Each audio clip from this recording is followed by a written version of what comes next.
The stars had never seemed so close until humanity finally reached them. Captain Jake Morrison stood on the bridge of the Defiant and watched the endless black outside the windows. His ship carried 200 people into deep space, farther than any human had ever traveled before. 8 months had passed since they left Earth, and every day brought new discoveries. Jake was a tall man with short dark hair and tired eyes that had seen too many simulations of what could go wrong. He never expected that all those simulations would prove useless when real danger finally arrived. The Defiant was not a warship. It carried scientists, engineers, and explorers who wanted to learn about the universe. Lisa Bennett served as first officer and stood beside Jake on most days. She was sharp and quick to smile, though lately the smiles came less often as the mission dragged on. The crew missed home, missed fresh air that did not come from recyclers, missed the feel of real gravity instead of the artificial spin that kept them on their feet. But they pushed forward because humanity needed to know what waited out here in the dark. Everything changed when the sensors picked up 12 ships approaching. From the edge of the system, Dr. Alan Price rushed to his station and started scanning the vessels. His hands shook as data flowed across his screens. These were not human ships. They were massive, each one 3 times larger than the Defiant. Their hulls gleamed with metal that did not match anything in human databases. After centuries of searching and hoping, humanity had finally found proof that they were not alone in the universe. Jake ordered the crew to stations and opened all communication channels. He broadcast greetings in every language and mathematical sequence that Earth scientists had prepared for this moment. The alien ships did not respond with words. Instead, they surrounded the Defiant in a formation that looked distinctly military. Sophie Turner sat at the pilot controls and watched her screens with growing worry. The alien ships moved with precision that suggested they had done this many times before. Finally, a transmission came through. The voice that spoke was harsh and clicked with sounds no human throat could make. Alan worked frantically to translate while the message played. When the translation appeared on screen, the bridge went silent. The aliens demanded immediate surrender. They wanted all human technology, all data, and all crew members to submit to their authority. They called themselves the Velkari, and claimed this region of space belonged to the Galactic Council. Humans were trespassing and would face consequences unless they obeyed. Jake looked at Lisa and saw his own thoughts reflected in her eyes.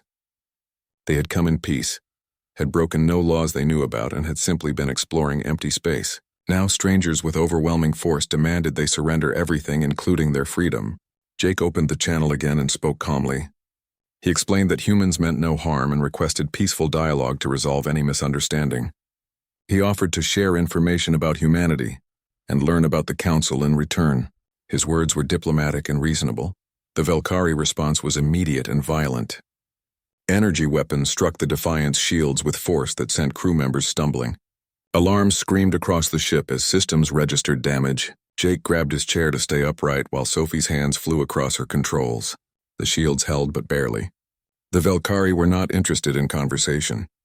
They wanted dominance, and they expected the small human ship to crumble under their first attack. What the Velkari did not know was that humanity had spent thousands of years perfecting the art of killing each other. Every war, every conflict, every hard lesson had been built into human military technology, even on exploration vessels. The Defiant carried weapons that Earth governments insisted on including, despite protests from the science teams. Jake had thought those weapons would never be needed. He was wrong. Sophie pushed the Defiant through evasive patterns that made the artificial gravity systems groan. She flew like she was dodging through an asteroid field, which she had trained for extensively back home. The Velkari ships were powerful but slow. Their weapons tracked where the Defiant had been, not where it was going. Alan analyzed the enemy fire and found patterns. He fed that data to the weapons officer, a young woman named Kate Rogers who had top scores in every combat simulation, despite hoping she would never need those skills. Jake made a choice that would change everything. He ordered Kate to return fire. Human weapons were different from what the Velkari expected. Instead of pure energy beams, humans used missiles with adaptive targeting, railguns that fired solid projectiles at incredible speeds, and lasers that pulsed in patterns designed to overwhelm shields. The Defiant was smaller and weaker, but it fought smart. 2 Velkari ships took damage before they adjusted their tactics. Then the Velkari deployed boarding pods. These were small craft designed to latch onto enemy ships and cut through hulls. Jake watched 8 pods launch toward the Defiant and knew what came next. He called Lieutenant Kevin Hayes to the bridge. Kevin commanded the security team, 20 men and women trained in combat. His face was grim when he heard the news. Fighting in space was one thing. Fighting inside their own ship against unknown aliens was another. The Velkari warriors who boarded the Defiant were 4-armed beings with blue skin and natural armor plating. They stood taller than humans and carried weapons that crackled with energy. They moved through the breached sections expecting easy victory over the primitive species that had foolishly resisted. What they found instead was a nightmare they could not have imagined. Human security forces hit them from every angle. Kevin had positioned his teams in defensive positions that maximized their advantages. Humans knew every corridor, every vent, every hiding spot on their own ship. They used that knowledge without mercy. The Velkari were strong but slow in the confined spaces. Humans were smaller, faster, and far more vicious than anything the aliens had encountered before. One Velkari warrior found himself facing 3 humans in a narrow corridor. He raised his weapon confidently, but the humans did not stand still to be shot. They scattered and attacked from 3 directions at once. One slid low and struck at his legs. Another fired from behind equipment he had not noticed. The third threw something that exploded with light and sound, blinding and deafening him. Before he could recover, human hands pulled him down and restraints locked around all 4 arms. His squad leader tried to help but met a similar fate. Throughout the ship, the pattern repeated. Velkari warriors expected honorable combat and found instead humans who fought to win by any means necessary. The humans set traps, used their environment as weapons, and coordinated their attacks with frightening precision. They did not pause to consider honor or glory. They simply fought with the desperate efficiency of a species that had survived countless wars against itself. Kevin led his team deeper into the contested sections and found the Velkari attempting to reach the engine room. If they took control there, the Defiant would be helpless. Kevin could not allow that. His team moved through maintenance passages too small for the larger aliens. They emerged behind the Velkari advance and attacked from the rear. The aliens turned to face this new threat and found themselves caught between 2 human forces with no room to maneuver. The fight was brutal and short. When it ended, the Velkari warriors were either dead or surrendering. Kevin stood among the bodies and felt sick. He had trained for combat but never wanted it to be real. Now he had blood on his hands, even if it was blue alien blood. Around him, his team checked for wounded and secured the prisoners. Nobody celebrated. They had won, but at a cost that would haunt them later. On the bridge, Jake watched his screens as the remaining Velkari boarding pods retreated. The enemy ships pulled back, apparently shocked that their warriors had been defeated. Jake saw an opportunity. He ordered Kate to target the damaged vessels with everything the Defiant had left. Human missiles and railgun fire struck with coordinated precision. 3 Velkari ships went dark, their systems crippled.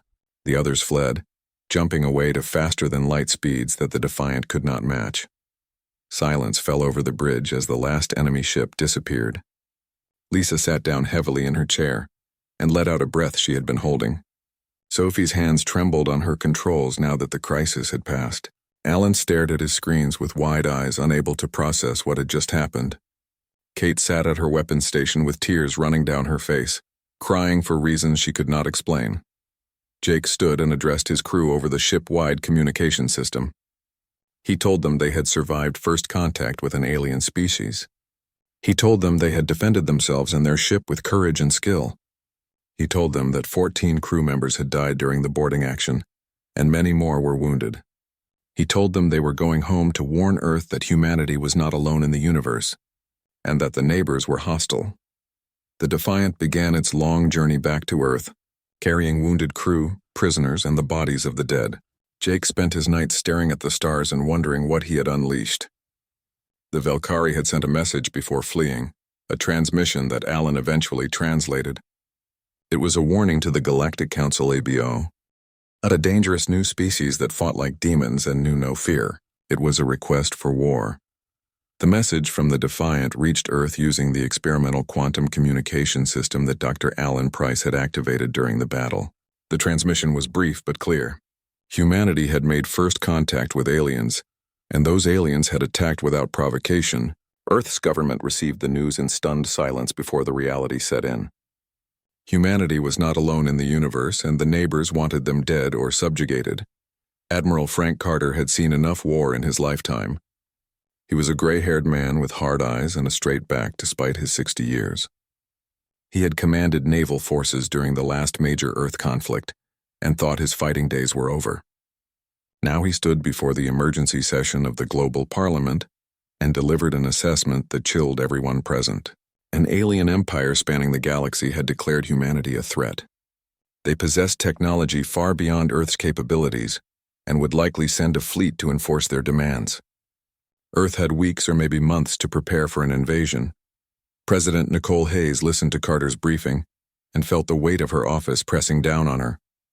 She had been elected 6 months ago on promises of peace and cooperation among Earth nations. Her campaign had focused on expanding space exploration and improving life on Earth. Now she faced a decision that would determine whether humanity survived as a free species. The vote came quickly. Every nation agreed. Earth would mobilize for total war. Dr. Helen Foster took charge of the weapons development program. She was a physicist who had spent 20 years designing propulsion systems for peaceful spacecraft. Now she gathered every weapons expert, every military engineer, and every scientist who could contribute to the war effort. The Velkari bodies and technology recovered from the Defiant provided crucial information. Helen's team dissected alien weapons, analyzed their armor, and studied their tactics from the battle recordings. What they discovered gave humanity both hope and worry. Human weapons were actually more lethal than Velkari designs. Humanity's long history of warfare had produced incredibly efficient killing tools. The problem was that Velkari shields and armor were far superior to anything Earth possessed. A human bullet could kill a Velkari warrior instantly if it reached flesh, but getting through their defenses was the challenge. Helen's team worked day and night to develop shield technology based on captured alien equipment while improving human weapons to penetrate enemy defenses. General Chris Walker commanded the ground forces training program. He was a broad-shouldered man who had earned his rank through decades of service in multiple combat zones. Chris understood that if aliens managed to board human ships or invade Earth, traditional military tactics might not be enough. He studied the reports from Lieutenant Kevin Hayes and the Defiant security team. The humans had won their shipboard battle through creativity, aggression, and intimate knowledge of their environment. Chris built training programs around those principles. Soldiers from every nation came together to learn new ways of fighting. They trained in mock corridors that simulated alien ships. They practiced combat in low gravity and zero gravity. They learned to use every tool and environmental feature as potential weapons. Chris pushed them hard because he knew the Velkari would not show mercy to those who hesitated or followed predictable patterns. The soldiers complained about the brutal training, but they learned quickly. Fear was a powerful motivator. Captain Jake Morrison and the Defiant arrived at Earth as heroes, though Jake felt nothing like a hero. He had lost 14 crew members in a battle he never wanted to fight. The faces of the dead haunted his dreams. Earth's military wanted to debrief him constantly, asking about every detail of the fight. Jake told them everything he could remember, while Lisa Bennett helped him process the trauma. She had nightmares too, but together they were stronger than they were alone. The industrialization of Earth's orbital space accelerated at a pace that seemed impossible. Shipyards that had taken 20 years to build were duplicated in 4 months. Resources poured into space from every nation. The moon became one giant factory producing weapons and ship components. Mars base transformed from a scientific outpost into a military training ground where soldiers learned to fight in the red planet's low gravity. Every asteroid worth mining was claimed and stripped of useful materials. Sophie Turner found herself training new combat pilots. Her hands-on experience keeping the Defiant alive during the Velkari attack made her invaluable. She taught young pilots to fly like humans rather than trying to match alien precision. Humans had faster reflexes and better spatial awareness thanks to evolving on a planet that constantly tried to kill them. Sophie showed pilots how to use those advantages, developing flight patterns based on instinct rather than calculated precision. The patterns looked chaotic to computers but felt natural to human pilots. Dr. Alan Price led the effort to understand and improve alien faster-than-light travel technology. The Velkari engines were efficient, but relatively slow according to the data recovered from captured systems.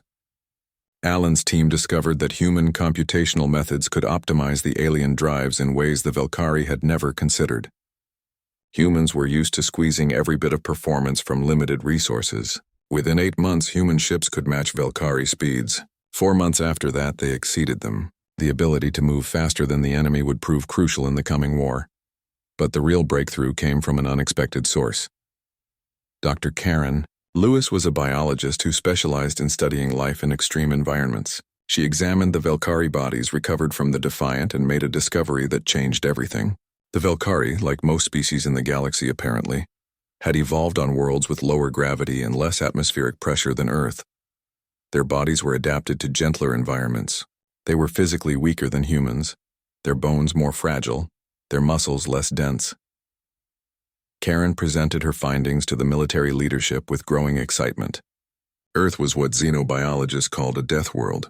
The gravity was crushing by galactic standards. The atmosphere was thick and rich with oxygen that was actually toxic in high concentrations to most potential alien biochemistries. Earth's diseases were nightmarish.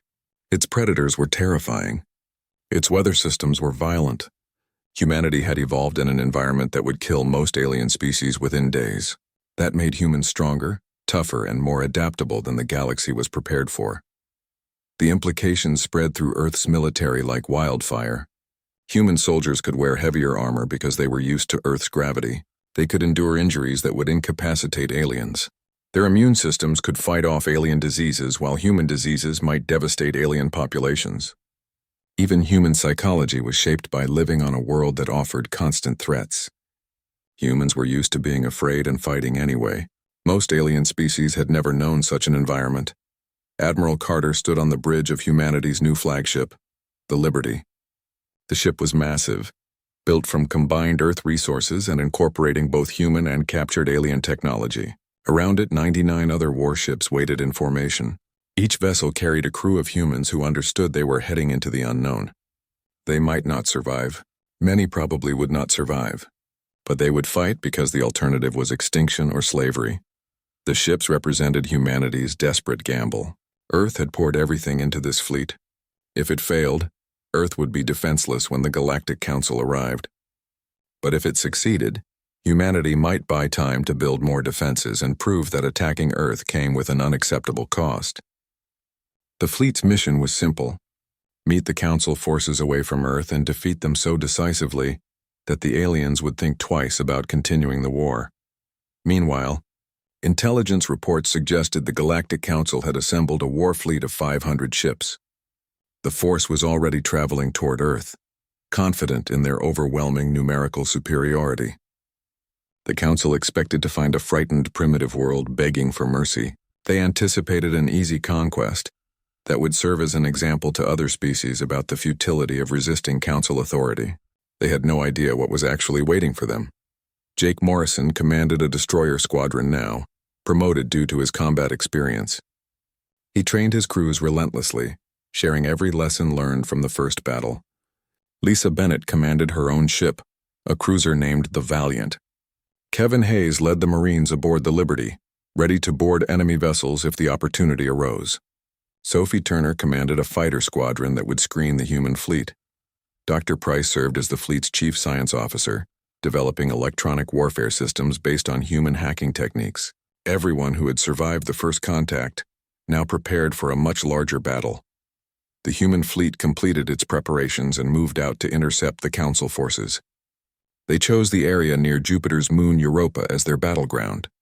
The gas giant's immense gravity well and radiation belts would provide tactical advantages for those who knew how to use them. Human forces had practiced fighting Iweir in that environment.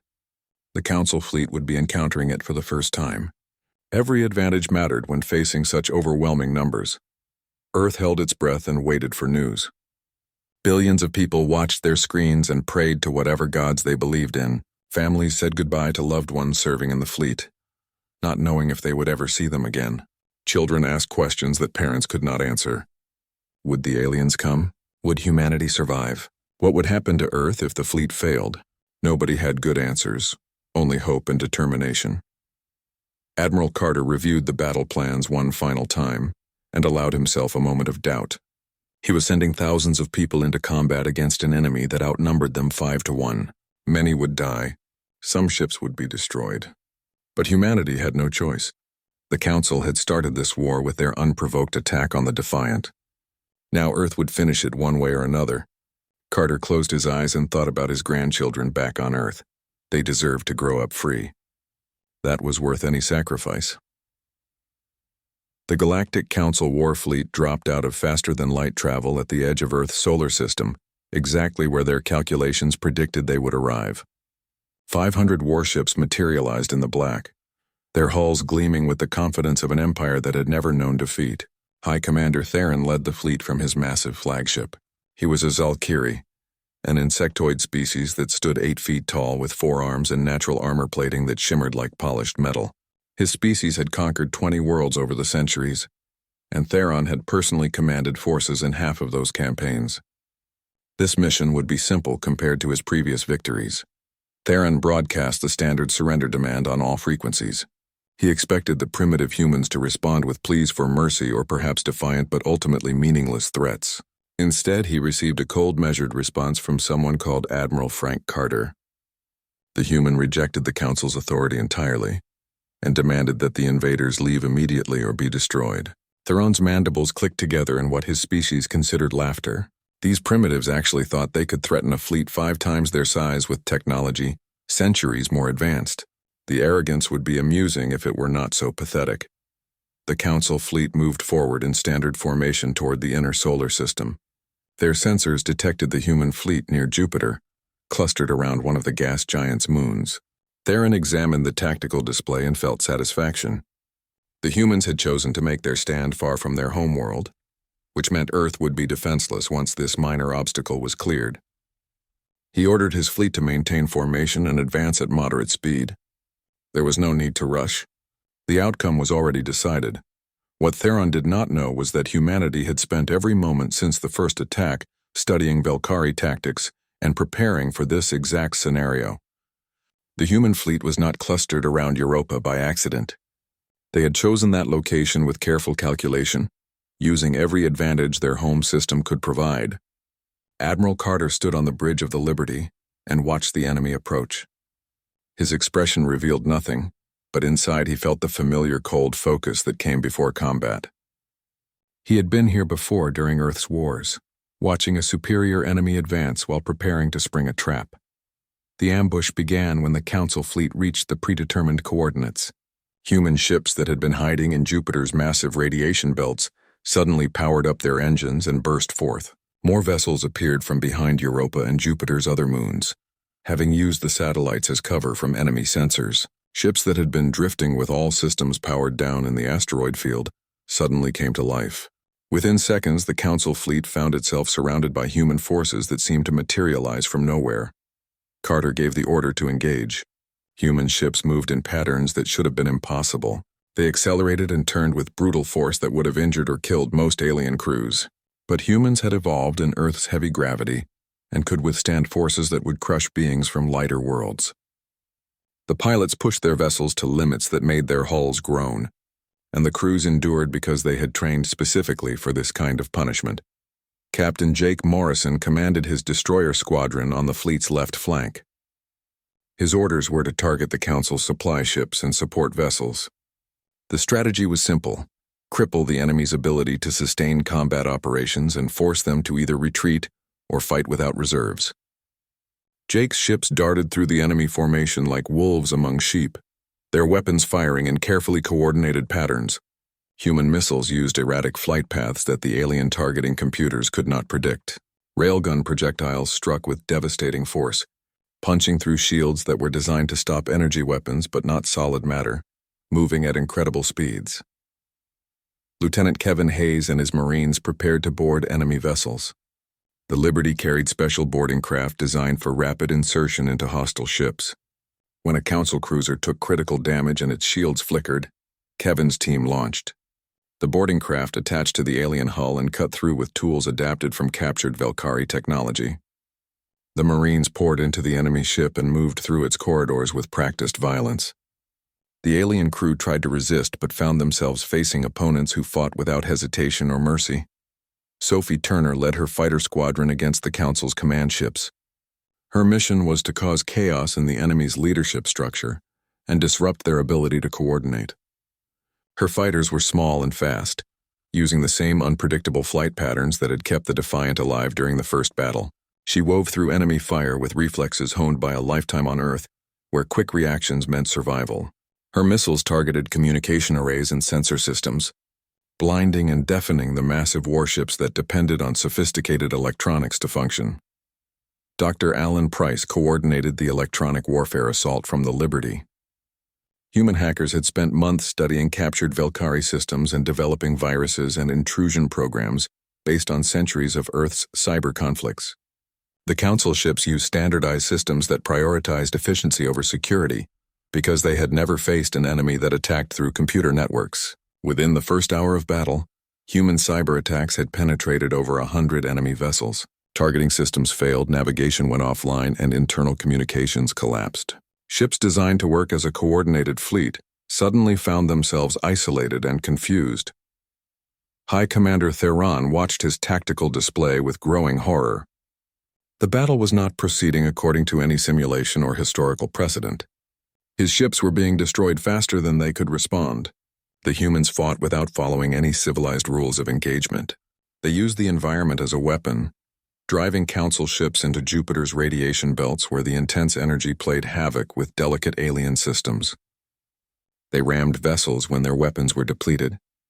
They refused to surrender even when hopelessly outnumbered.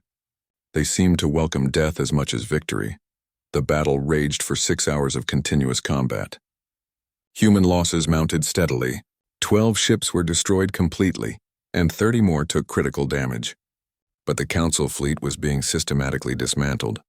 For every human ship destroyed, the aliens lost 5. The mathematics of attrition favored humanity despite their smaller numbers because human ships fought smarter and their crews refused to give up even when their vessels were crippled. Then disaster struck the Liberty. A Council battlecruiser managed to break through the human defensive screen and landed a devastating hit directly on the flagship's engine section.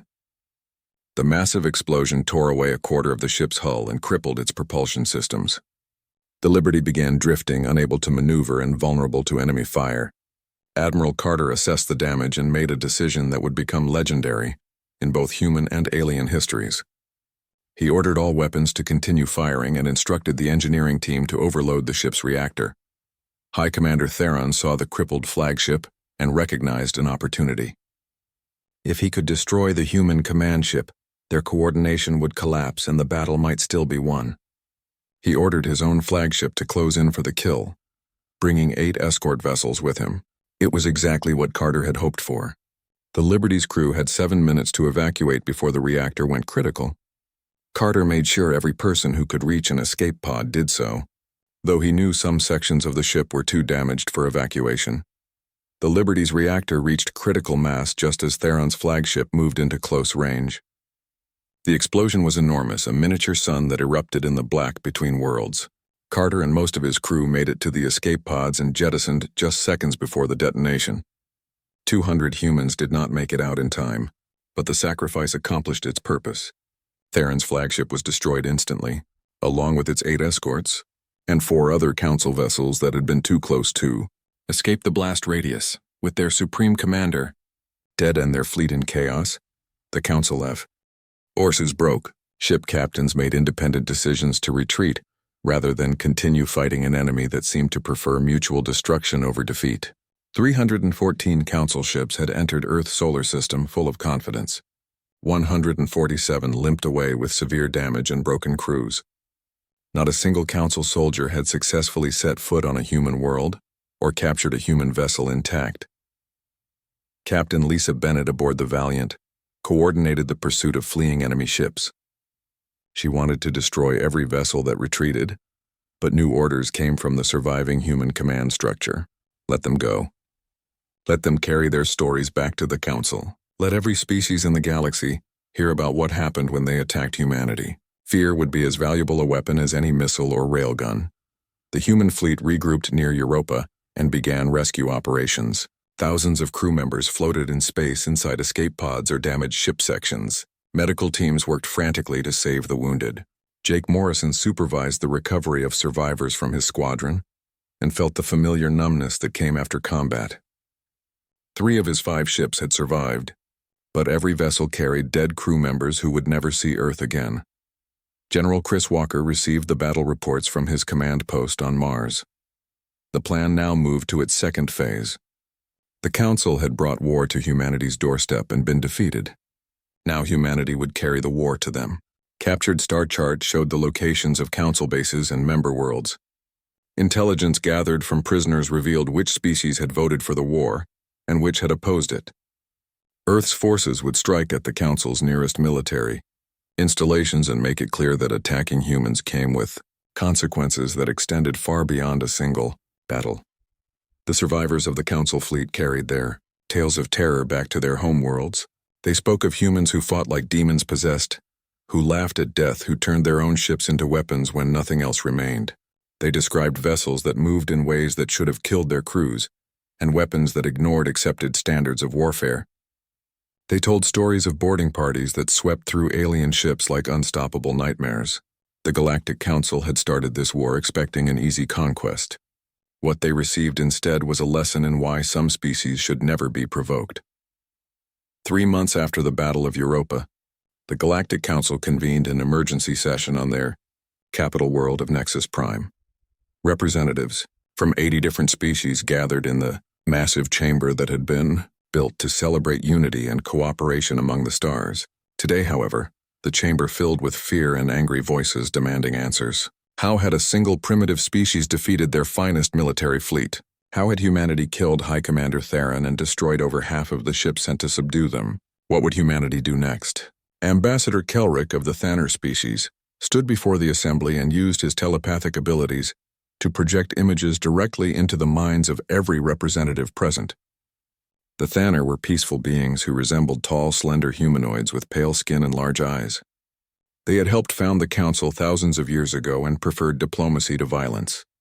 But Kelrick had reviewed the memories extracted from survivors of the battle, and what he showed the assembly made even the most warlike species feel something they had not experienced in centuries. Pure fear. The assembled representatives witnessed human soldiers fighting with weapons in both hands while using their legs to kick and their heads to strike enemies. They saw human ships executing maneuvers that killed the pilots of other species through sheer gravitational force. They felt the terror of Velkari warriors who watched humans laugh while fighting impossible odds. They experienced the final moments of crew members aboard Council ships as human boarding parties swept through corridors with violence that seemed limitless. The images ended, and the chamber sat in stunned silence. Chancellor Vex finally spoke into the quiet. He was the Council's supreme leader, a being from a species that lived for thousands of years and reproduced by splitting into new individuals who carried all the memories of their predecessor. Vex had led the Council through 3 major wars and countless minor conflicts over his 1,000-year lifespan. He had seen many species rise and fall, but nothing in his vast experience had prepared him for humanity. His solution was direct and simple. Mobilize everything. Draw forces from every member world. Strip defenses from every system. And assemble a fleet so massive that not even these terrifying humans could stand against it. What the Council did not realize was that human intelligence had been monitoring their communications for weeks. Dr. Helen Foster led a team of specialists operating from a hidden base built into a large asteroid in an uninhabited System 3 jumps from Council space. Her team had cracked the Council's communication encryption shortly after the Europa battle, and now listened to every transmission, read every message, and analyzed every strategic discussion. Earth's leaders knew the Council's plans before many Council members did. The human counteroffensive began at the Velkari homeworld. General Chris Walker commanded the invasion force from his flagship positioned in orbit above the planet.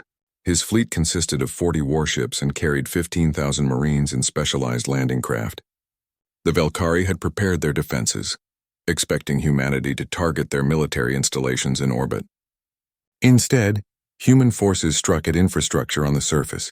Power generation facilities went dark. Communication networks collapsed. Transportation hubs were destroyed. The attacks were precise and avoided civilian casualties, but they crippled the planet's ability to support military operations. Captain Lisa Bennett commanded one of the orbital strike vessels. Her ship carried weapons specifically designed to penetrate planetary shields and destroy hardened targets. She coordinated with ground teams who painted targets with laser designators, then fired railgun projectiles from orbit with pinpoint accuracy. Each shot took out a military command center or weapons depot, while leaving surrounding civilian structures untouched. The Velkari military tried to respond but found their communication systems jammed, and their commanders unable to coordinate defenses. Chris broadcast a message to the entire Velkari population. He spoke calmly and clearly. His words translated into the Velkari language by captured alien translation software.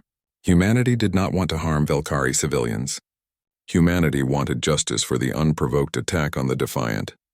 The Velkari would surrender unconditionally and provide full intelligence about Council military capabilities. They would publicly acknowledge their attack had been wrong and unprovoked. If they refused, humanity would systematically destroy every military asset on the planet. Civilian lives would be spared, but the Velkari as a military power would cease to exist. War leader Zorenth faced an impossible choice. He was the same Velkari commander who had fled from the first battle with the Defiant. His failure had haunted him for months, and he had demanded the chance to restore his honor through victory against the humans. Now those same humans occupied the skies above his homeworld and held his entire species hostage. Surrender meant shame unlike anything Velkari culture had ever known. Resistance meant the destruction of everything his people had built over thousands of years. Zorenth chose pride over wisdom and ordered his forces to resist. Lieutenant Kevin Hayes led the Marine assault teams that deployed to the surface. His forces moved through Velkari cities using tactics that had been refined through months of training and simulation. The Marines wore powered armor that enhanced their already superior strength, and carried weapons designed specifically for fighting alien biology. They used non-lethal rounds against civilians who got in the way, but showed no mercy to Velkari military forces. The fighting was brutal but one-sided. Velkari warriors were brave, but they had never faced an enemy that moved so fast, hit so hard, and seemed to predict their every move. Human forces swept through military bases like storms. They scaled walls that the Velkari thought unclimbable. They saw in darkness that blinded alien eyes. They endured injuries that would have incapacitated any Council soldier, and kept fighting. Within 48 hours, every Velkari military installation on the planet was either destroyed or captured. Zorenth himself was taken prisoner when human commandos infiltrated his underground command bunker using routes that Velkari engineers had dismissed as impossible for any being to traverse. General Walker accepted Zorenth's surrender in person. He treated the defeated war leader with respect that confused the Velkari more than anything else about humanity. Chris explained through translators that humans understood honor in combat. They knew what it meant to fight for one's people and to face defeat. But honor also meant accepting responsibility for one's actions. The Velkari had started this conflict through unprovoked aggression. Now they would help end it by providing information that could prevent further bloodshed. Dr. Alan Price led the interrogation of captured Velkari scientists and military planners. What he learned changed everything. The Council possessed weapons far more powerful than anything they had used at Europa. Chat experimental weapons that could destabilize stars and destroy entire solar systems. The Council had not deployed these weapons because their own laws prohibited weapons of mass destruction, except in the most extreme circumstances. They had viewed humanity as a minor threat to be handled with conventional forces, but now the Council was debating whether humanity constituted an extreme enough threat to justify using their most terrible weapons. Chancellor Vex was pushing for authorization, arguing that humanity's very existence threatened the Council's authority and stability. Other species were watching to see if the Council could control this new threat. If they failed, it would encourage rebellion and chaos across the galaxy.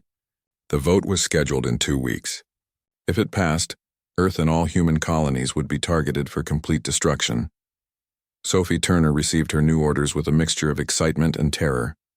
She would lead a squadron of 12 stealth ships on a mission to Nexus Prime itself. Their objective was to infiltrate the capital world of the Galactic Council, penetrate the most heavily defended planet in known space, and capture enough Council leaders to force a ceasefire before the vote could take place.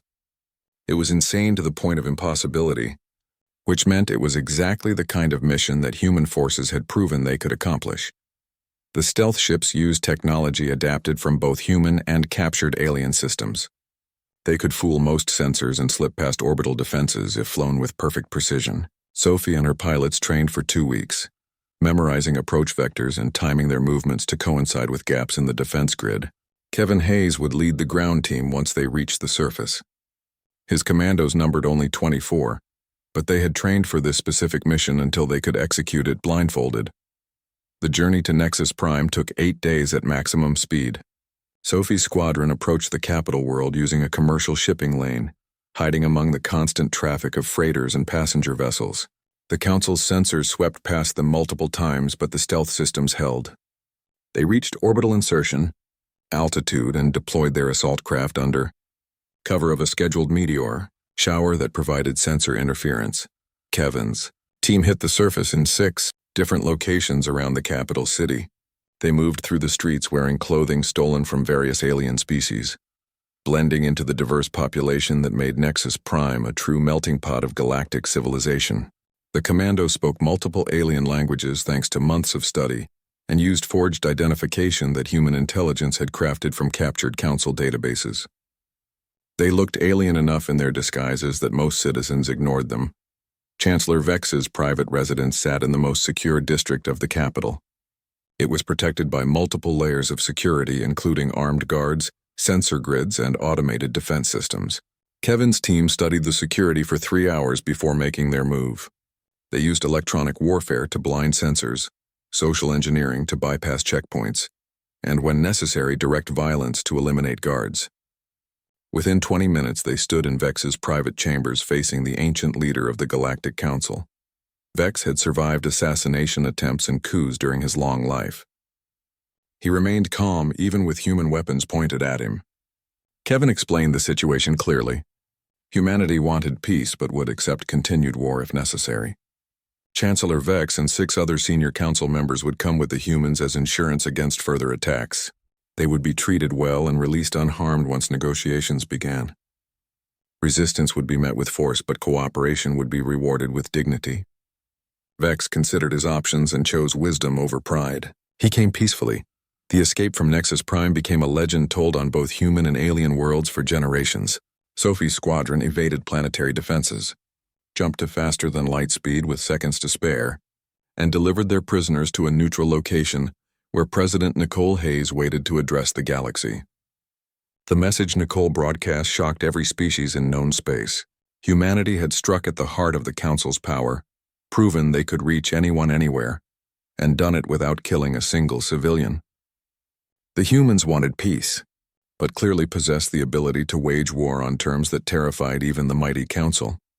Chancellor Vex sat in what humans called a conference room aboard a neutral station at the edge of Council space. The ancient leader had survived assassination attempts, political coups, and 3 major wars during his 1,000-year existence. But he had never felt as uncertain as he did now, facing President Nicole Hayes across a simple table. The humans had proven they could strike anywhere at any time against any target. They had captured him from his own bedroom in the most secure location in the galaxy. They had done it without harming civilians and then released him unharmed as promised. It was a demonstration of power mixed with restraint that confused and frightened council members more than pure violence would have. The peace negotiations had been ongoing for 6 weeks. Both sides maintained a ceasefire, but the tension remained thick enough to cut. The council wanted assurances that humanity would respect galactic law and join their government as a member species. Humanity wanted recognition as a sovereign power with the right to defend itself and explore space without interference. Neither side was willing to accept the other's terms without significant concessions. Nicole led the human delegation with quiet determination, flanked by General Chris Walker and Dr. Alan Price. Across from them sat Vex and representatives from the Council's most powerful species. Ambassador Kelrick of the Thanner spoke first, his telepathic voice touching every mind in the room with careful precision. The Council acknowledged that their initial attack on the Defiant had been unjustified and wrong.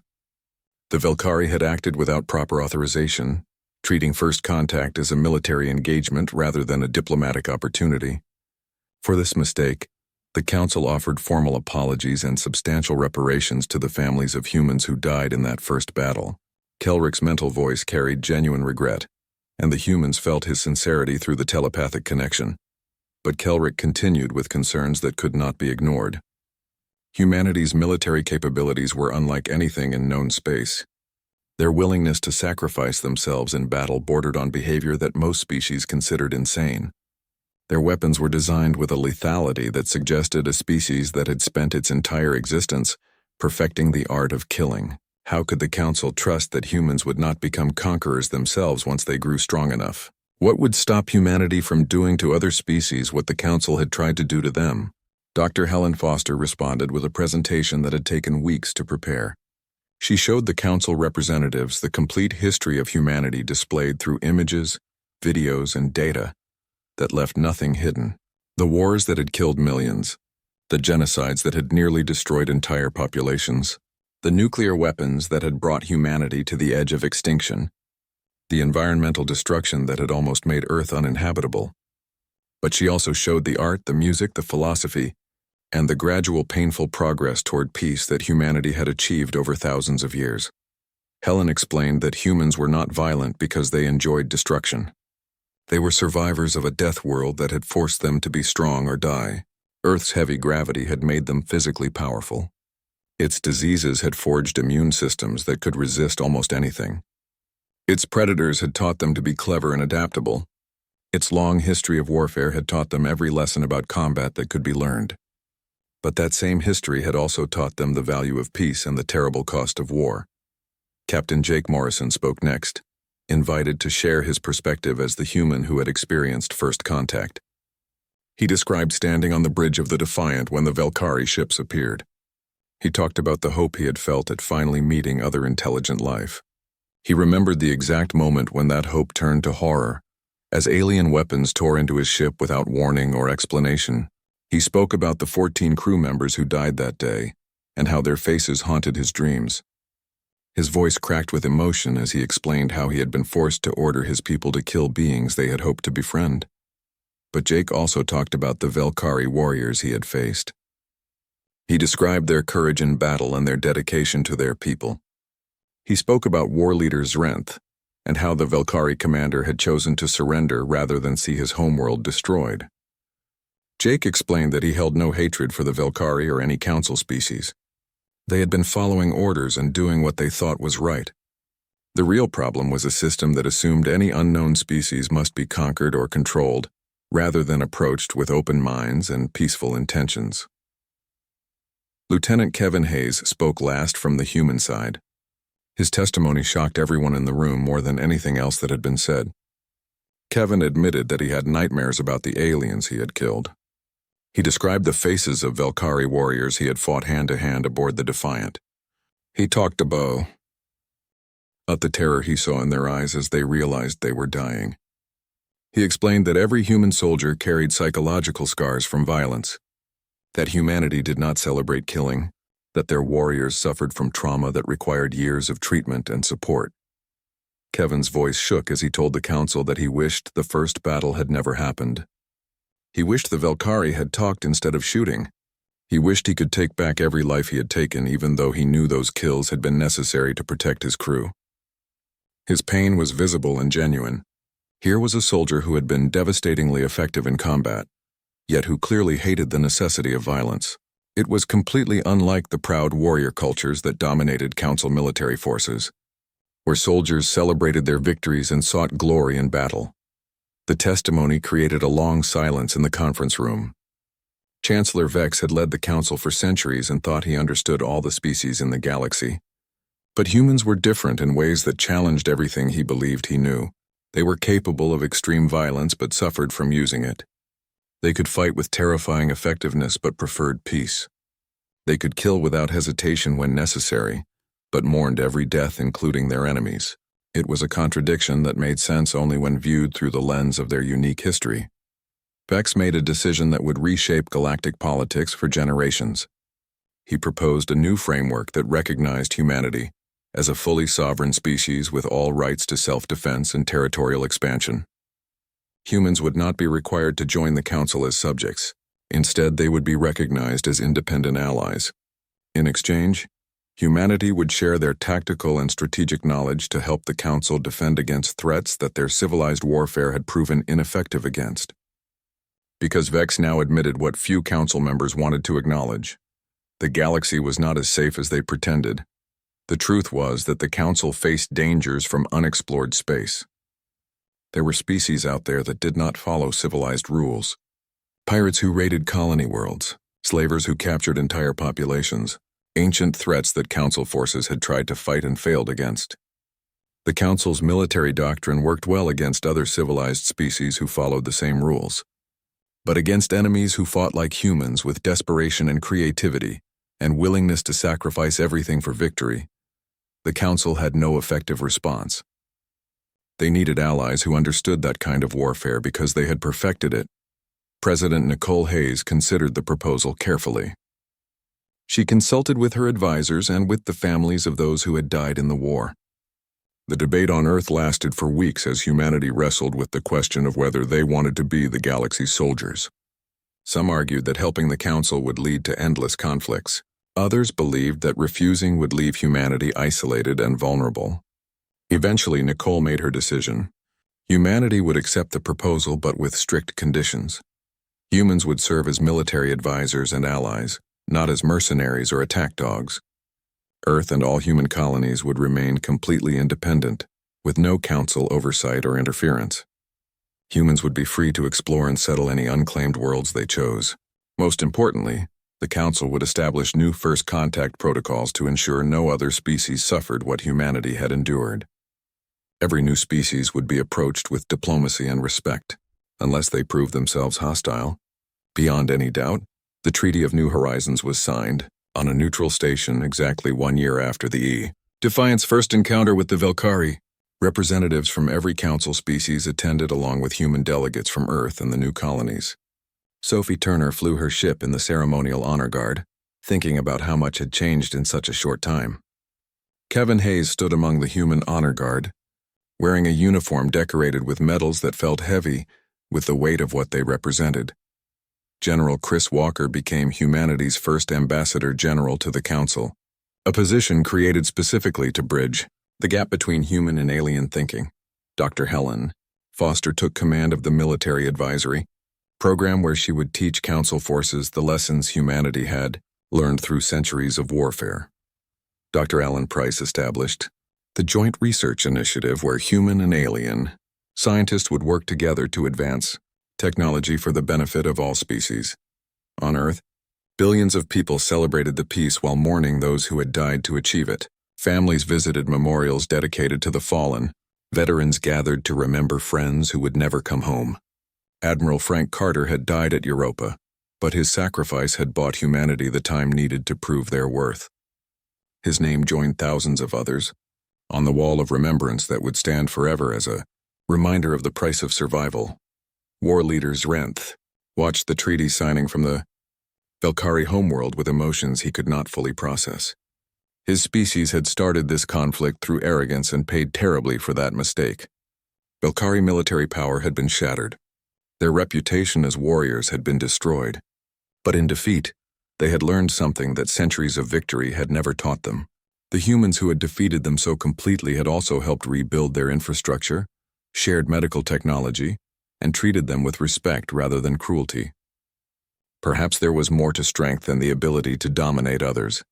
Chancellor Vex reviewed reports from the first Joint Human Council military operations in his private chambers. Human tactical doctrine was already showing results. Species that had struggled for years against pirates and raiders were now winning decisive victories using strategies that humans had developed. The key was that humans fought smart rather than just fighting hard. They used psychology, deception, and environmental advantages rather than relying only on superior technology and numbers.